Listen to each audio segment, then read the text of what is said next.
Welcome to the newest episode of Beyond the Fame with Jason Fraley. I'm your host, Jason Fraley, picking the brains of the top filmmakers, musicians, and artists of our time. Happy International Women's Day as we continue our Oscar Week celebration of past female winners ahead of the 95th Annual Academy Awards on Sunday night. Jessica Chastain is the reigning Best Actress champ, though she should have won a decade earlier for Zero Dark 30. We spoke in 2016 when she visited Washington, D.C. to promote her political thriller, Miss Sloane. Jessica, thanks so much for joining us. Thank you. Hello, everybody. Hello, Jason. This is awesome. I think you're one of the greatest actors, if not the best, going today. So this is a treat for WTOP. Are you kidding me? It's awesome. Oh my God! Thank you so much. I should have been on the show earlier. Yeah, you should have. He's like, you're going to say stuff like that. Awesome.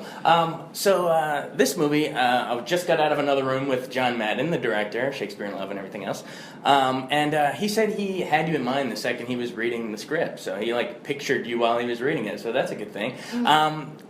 What was it for you? I mean, did you picture yourself the first time you read it? Or did you read it in one sitting? What was that first read like? Yeah, I definitely. I mean, it was sent to me with, questioning my interest if I wanted to play the character. So, of course, when I started reading it, I was like, let's see how this character lives in my brain. And I found her to be so exciting because she really challenges the status quo, and we're not used to seeing women like this on screen. I mean, we're now seeing really ambitious and over-prepared women that are one step ahead of everyone else in politics, and I'm hoping now we'll start to see it more in the media. It goes with the times a little bit. Yeah, you're mirroring that a little bit. All right. Awesome. So what was it like when, after you read it, you agreed to do it, and you spoke with John? Because I know you guys have worked together before, right, in the day. What was it like working with him second time versus first time? Now that you guys know each other's, how you work, what was that relationship like this time, second time around? Well, it was great. I mean, it was great both times. The difference was we made this movie with very little money and a lot of dialogue. So even before we came on set, we were talking about the pace of the film and how quick it had to go, how quickly we would need to film the scenes. We wouldn't have a lot of time, a lot of takes. And I honestly, I knew from the beginning I was going to need to show up with the dialogue cold in my brain, have it down. Why was that? Why weren't there going to be a lot of takes? Just money. Budget-wise, yeah. Money. Money. So, yeah, it was more of I think we were both super panicked when we were on set, but I wouldn't wanted to do this film with anyone else because I trust him so much. He started out as a acting teacher at Yale, and he's so nurturing to be on a set with, and you feel like you can kind of just do whatever, and he's going to prevent me from looking stupid, which is great for someone to know when you're doing something like this. Is that the main thing you look for in a director? Keep them from looking please stupid? Please don't make me look stupid. Yes, let's work together. Awesome. No. I look for people who are nurturing. I like having a good time on set, and I like directors that collaborate with actors, and we create the character together, and I felt I definitely did that with John. So let you bring something to it, not nail you down to a certain preconceived idea. Okay. Yeah, absolutely. Definitely. As I was watching the movie and I heard the line, there's even a piece of dialogue that says something about tradecraft, and I was like, perfect, there you go, Zero Dark 30. But I bring that up because this isn't your first time playing sort of one of these Washington types. It's different though. It's cool. You bring us into realms that we as viewers might not know. In that case, it was the intelligence side. In this kind of case, it's the lobbying side of DC. Mm-hmm. But compare those two roles and sort of how you approach, because they're similar but very different worlds. Yeah, I saw Maya in Zero Dark 30. She has some immaturity to her, and when she goes up against a wall, she'll just break it down. There's nothing about Maya that was political or smooth talking. She didn't play well with others, and she didn't care that she didn't play well with others. Sloane, even though she does things that you question, while she sees people sometimes as collateral damage, she's a very smooth talker. There's a scene, in fact, where you see her with a senator, and she's smooth talking him to get him to vote. So there's a lot of laughing and smiling, and she knows how to play the game in a way that Maya doesn't. Also with Sloane, I saw it as this study of addiction. And just like someone can be addicted to drugs or sex or food or whatever it is, Sloane is addicted to the high. And the more impossible the high, the win, the bigger the high. Does that play into the, you mentioned the addicted to the high, but you're also addicted to these pills. Do they sort of complement each other? Almost like I don't want to say like a fear of missing out, but you know what I mean? Like you always want to be awake and you always want to, win. You don't feel like you don't want to ever be out of the game. Exactly. I think for Elizabeth, the pills feed the bigger addiction. And her bigger addiction is winning. She just has to win. And so when she takes on in this film, it's the unwinnable client, and so it just makes her work even harder and actually become more self-destructive. Well, it was maybe unwinnable to you, but you won us over. So, so when you're in, yeah, well, come on, you guys gotta have the drums. What's going on? Just sitting there. No. Awesome. Early on, you have that. Let's sort of go into the gun control side of this conversation, because that's what it deals with a lot.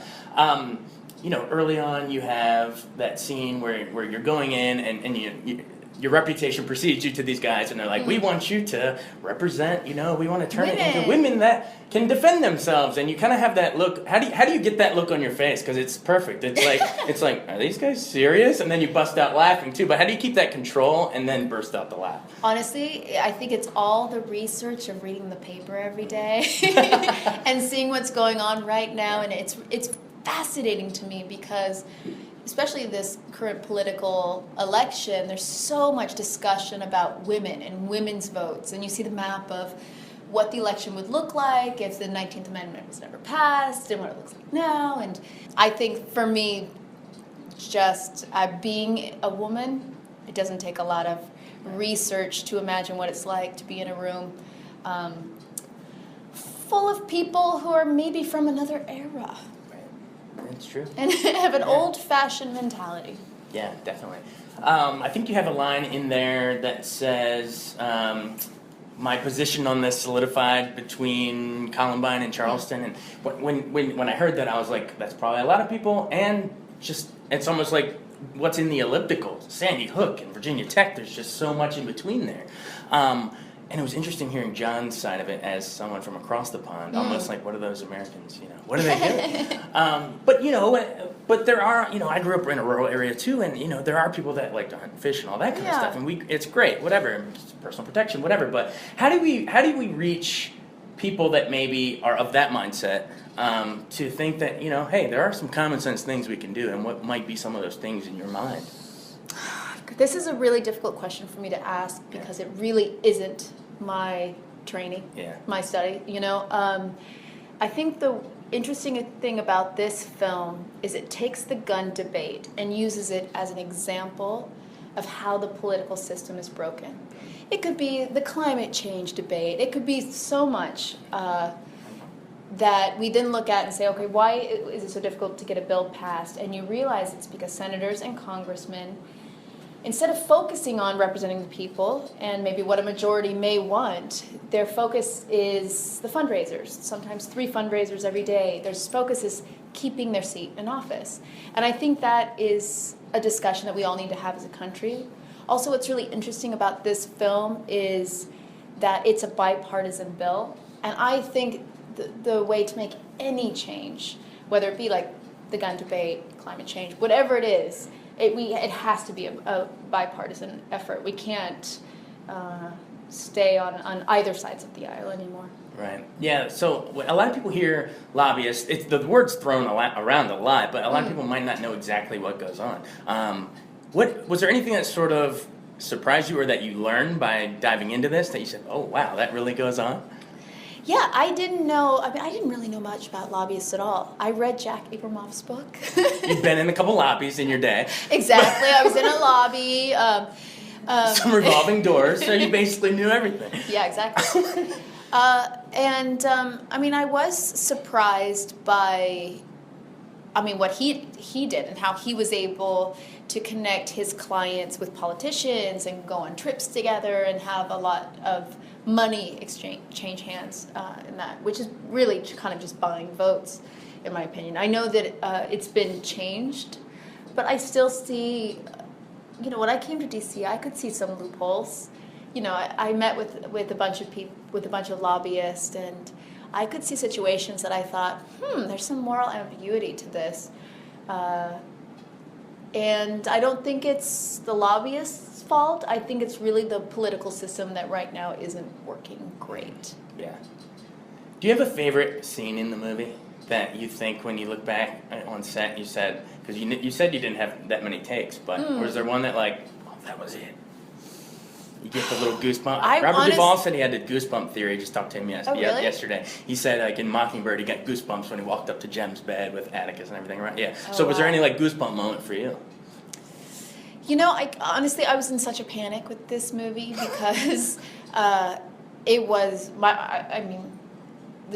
I would finish all day on set, be exhausted, and spend a couple hours trying to memorize the next day's work. I really liked filming the debate scene with Michael Stuhlbarg. I loved that scene. So maybe that's probably my favorite. Awesome. How do you do the pill popping, no sleep thing? Did you just not sleep, or did you just drink a lot of coffee, or to get hopped up, or what was the actual preparation for that? Well, in real life, I'm super healthy, and I don't even drink coffee, which is crazy. What? I know. Right now, this is a cup of chamomile tea in my hands. So you're acting. Yes, I'm acting in this movie. Isn't that crazy? Jessica Chastain. Breaking news on WTF. No, I try to live as healthy as possible.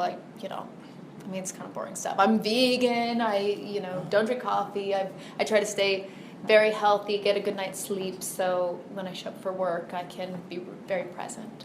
How do you pick your roles? Because you've had such a range. From The Tree of Life to Dark 30 to this to Interstellar and your other space movie, The Martian, and Disappearance of Eleanor Rigby. God, you have so many great roles. The Help.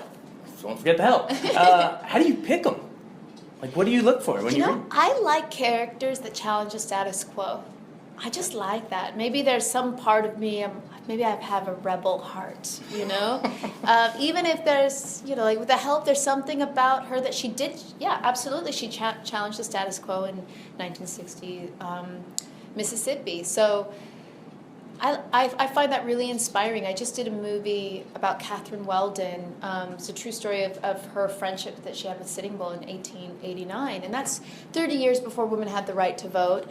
And there was this great friendship that they had in this time when the country was being formed. And these two groups didn't really have voices in the nation. Yeah.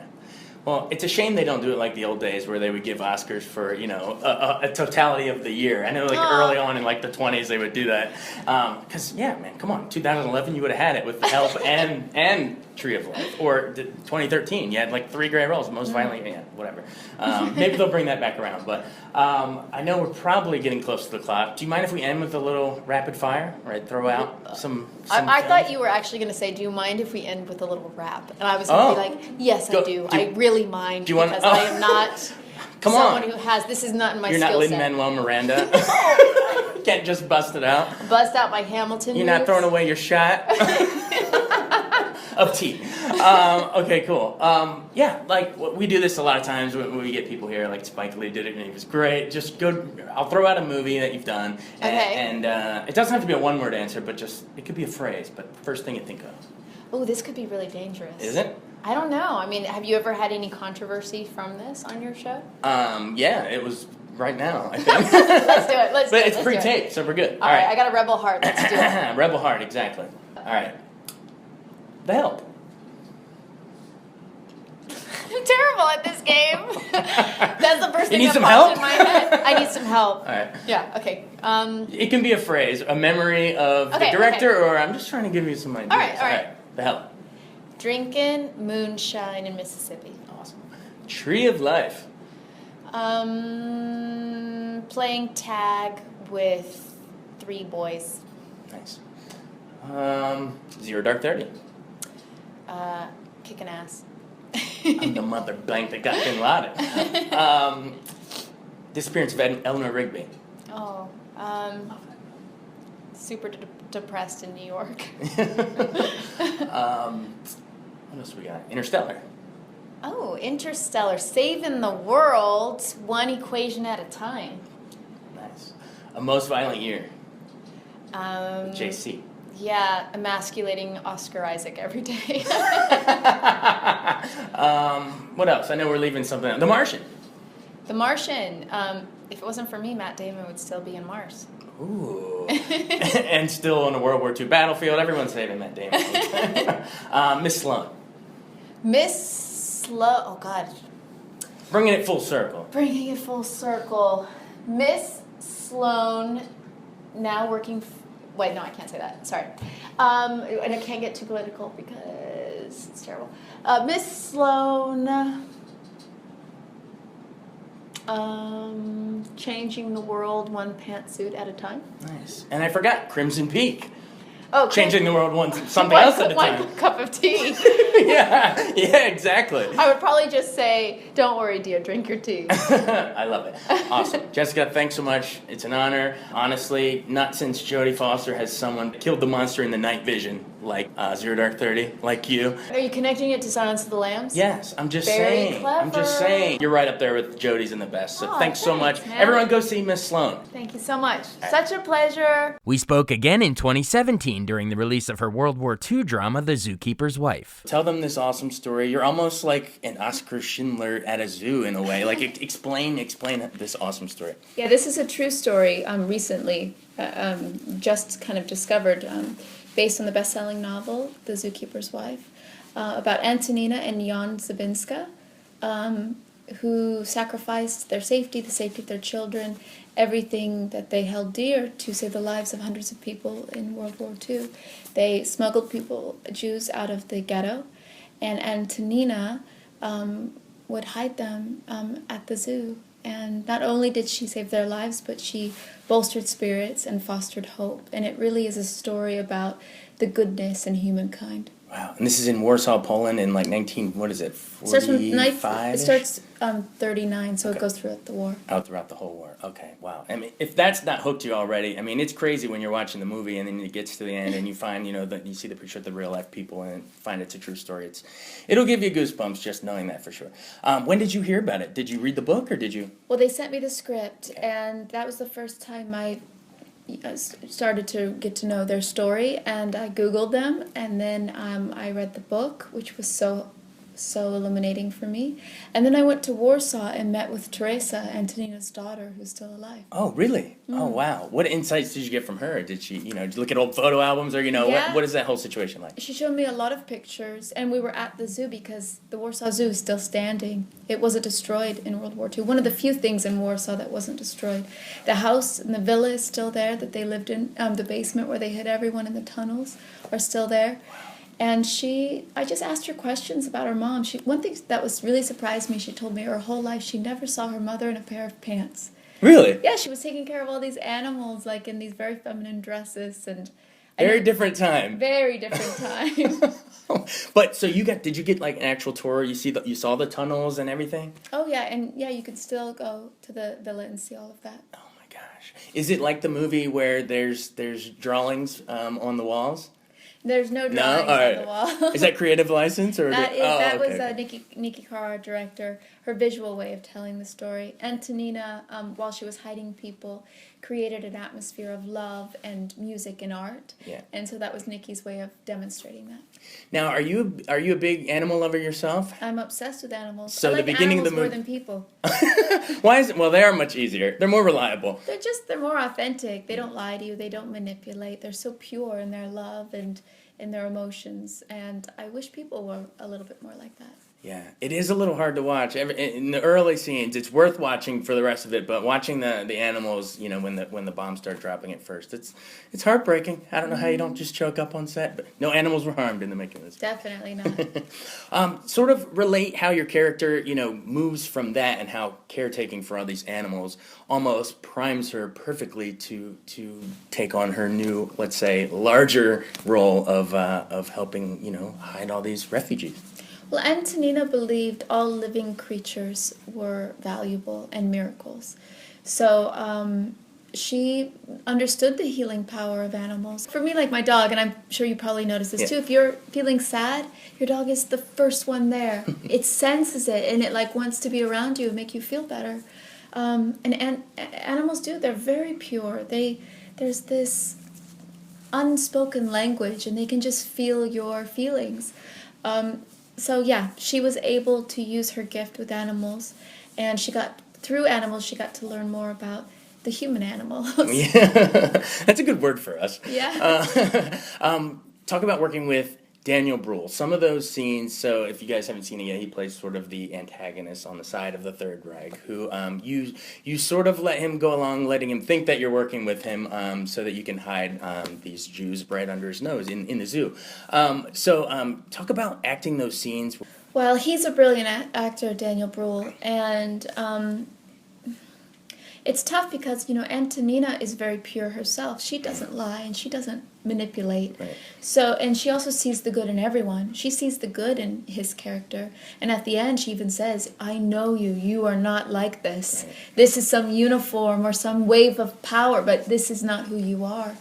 And in most of the scenes with Heck, I think she's just trying to use honesty to help her cause without blatantly lying to him. She's not trying to seduce him. She's not being this femme fatale, to make him fall in love with her. And there is one embrace. The first time it gets a little sketchy is she embraces him, but in doing so, she's trying to cover his ears. Yes, and we won't explain why, but it's a specific moment where she's like, oh, I have to do this to save someone else. It's really great. Talk about working with the director, with Nikki. Nikki Caro is a fantastic director. I don't know if you're familiar with this movie. She made Whale Rider. Yeah. Beautiful film. She's very earthy. A couple years ago, right? Yeah. So she's incredible.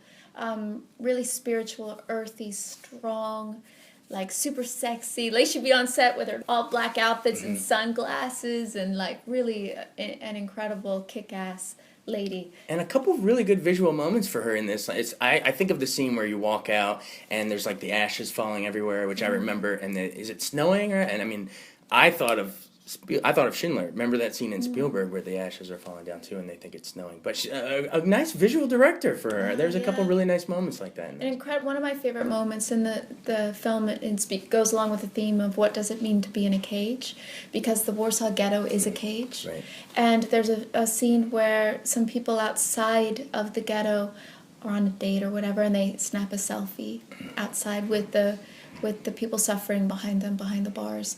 And that to me was very a strong visual. Because also I went to Auschwitz in preparation for this film, and I felt so kind of disturbed by all this selfie snapping and that's just mind-blowing that our culture is now with these devices, and to think what actually went there. And there we are just taking a selfie with it. Exactly. Things are becoming tourist attractions instead of actually really understanding, where am I right now? What happened? It wasn't that long ago.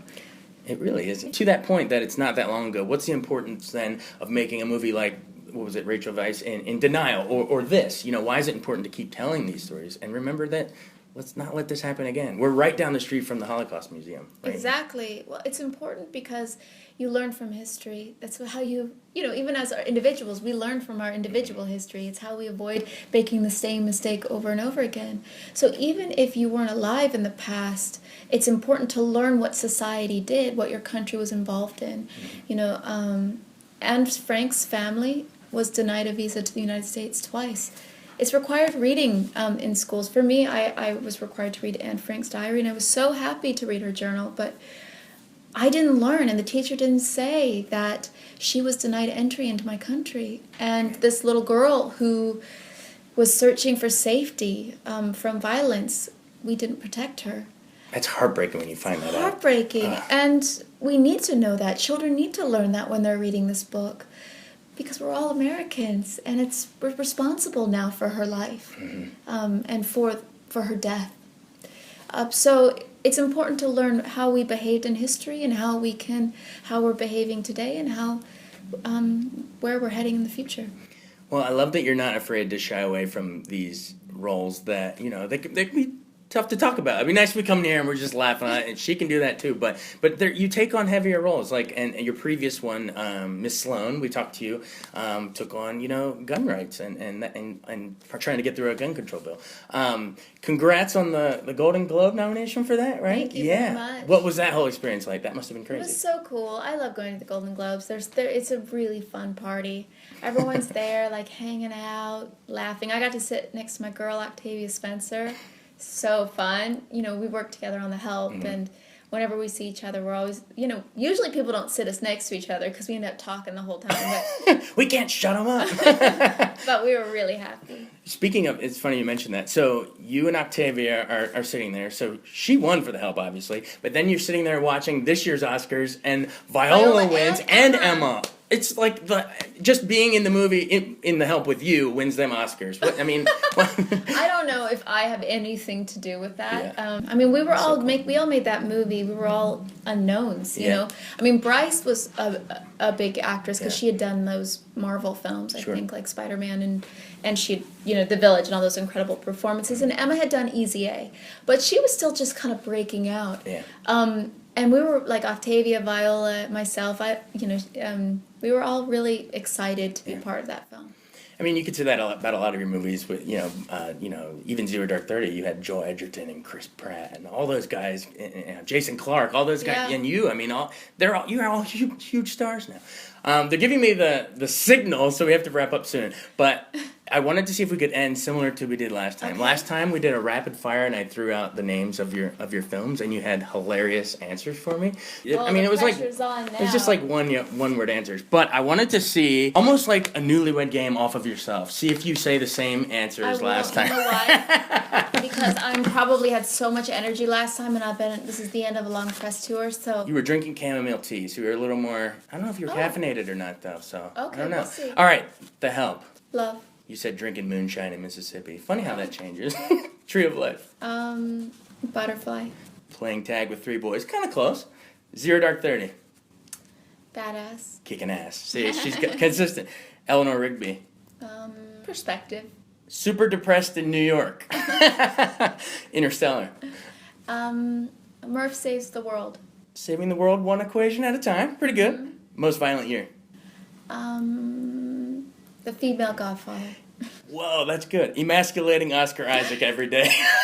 The Martian. The Martian. Saving Matt Damon.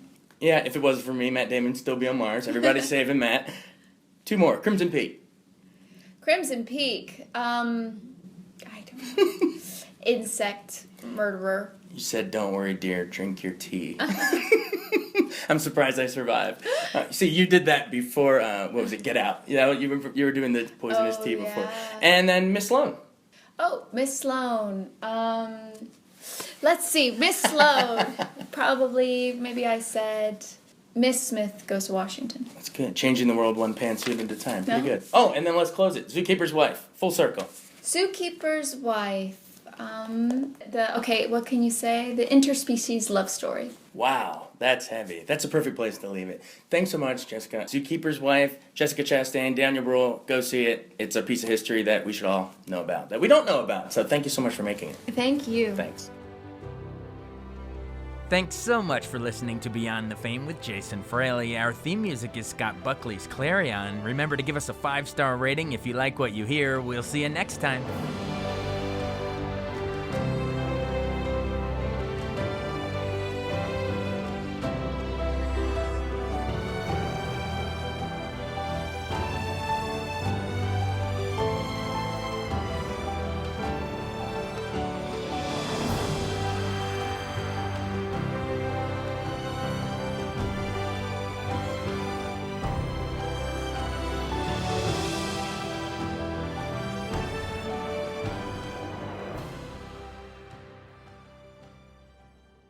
I wanted to take a second to tell you about an app I really enjoy. Living in the DC area is great, and Podcast DC gathers all of the local shows that I like all in one local app. Health, sports, local news, politics, and so much more. Podcast DC is the new local app with hundreds of DC area podcasts to choose from. I can earn exciting rewards just for listening and share the podcasts I love instantly. Available in the App Store or in Google Play, listen local with Podcast DC.